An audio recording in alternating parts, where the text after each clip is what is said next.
L'État est censé même, dans les textes, je parle de l'ordonnance 96, je n'ai pas les détails des chiffres, mais je sais que c'est l'ordonnance 96, qui parle d'une subvention apportée à l'enseignement général privé. Cette subvention est censée soutenir les écoles privées pour les amener à aller vers une qualité de la formation, vers une qualité de l'enseignement. Depuis, je crois, la dernière subvention, c'est 2002, je pense, si ma mémoire est bonne. L'enseignement général privé n'a bénéficié d'aucune subvention. 2002 à aujourd'hui, ça fait quoi? 24 ans pratiquement que nous n'avons reçu aucune subvention. Et pourtant, les écoles se créent, les écoles se multiplient, les arrêtés de création et d'ouverture continuent à se multiplier. Mais qui est à la base des arrêtés et des autorisations? C'est l'État. Si aujourd'hui on dit que nous avons 1500 et quelques écoles, dont la moitié à Niamey, 700 et quelques à Niamey, qui est à la base? Ce n'est pas nous. C'est l'État qui doit contrôler à qui on donne des autorisations et des arrêtés et des agréments d'ouverture.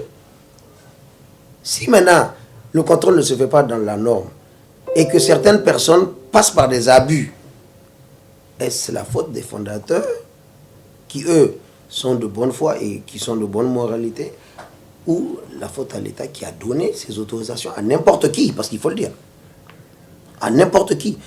Aujourd'hui, au Niger, nous donnons des autorisations, excusez-moi, je ne veux pas citer de nationalité, mais à beaucoup de fondateurs de nationalité étrangère. Nous donnons des autorisations à des gens qui ne sont pas du corps, et donc qui ne sont pas enseignants, qui ne sont pas des cadres de l'enseignement, qui ne sont pas des cadres d'administration. On donne des autorisations à des commerçants. Comment est-ce que vous voulez, quand vous donnez à un commerçant analphabète, illettré, vous lui donnez une autorisation d'ouvrir une école, et vous voulez qu'il respecte les normes, ou bien qu'il respecte le niveau, comment on appelle, les prix, la fixation des prix ou certaines choses? C'est pas possible. Il n'est pas du corps, il ne connaît pas. Donc, ça c'est un premier aspect que je voulais dire. Le second aspect, je voulais donner par rapport aux frais de scolarité, encore une fois.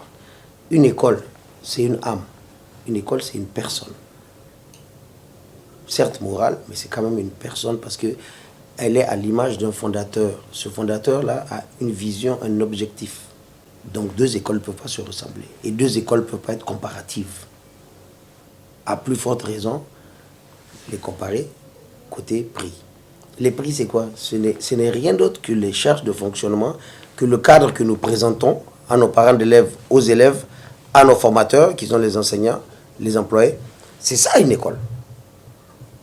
Mais chacun a le cadre qu'il présente. Chacun vit ses réalités. Je ne rentre pas dans les détails, mais nous avons des classes en matériaux définitifs que l'État n'a pas les moyens de s'offrir. L'État a l'obligation régalienne de prendre les enfants en charge de 0 à 16 ans. Ça, c'est l'obligation régalienne de l'État. Mais aujourd'hui, nous sommes 26 millions de Nigériens. Et parmi ces 26 millions de Nigériens, nous avons à peu près une dizaine de millions d'enfants à charge de l'enseignement. L'État n'a pas les moyens de les prendre. Ce n'est pas possible. Qu'est-ce que nous faisons? Nous accompagnons l'État dans la tâche qui lui est due, qui n'arrive pas à assumer. Et c'est cette tâche-là qu'aujourd'hui, nous dévoluons, nous prenons cette charge via des moyens. C'est tout à fait logique. Des moyens qu'il devait mettre dans ses classes et dans ses écoles, mais qu'il n'a pas. Mais nous demandons maintenant aux gens de nous donner ces moyens-là pour que nous fassions le travail de l'État. Et nous le faisons très bien, parce que les résultats scolaires sont là. Chaque examen, CFEPD, BEPC, BAC, ce sont les écoles privées qui amènent les meilleurs résultats. Je le dis à haute voix. Même les derniers examens qui sont passés, le ministère de l'Éducation est là pour en témoigner. Les meilleurs résultats viennent d'où? Viennent du privé.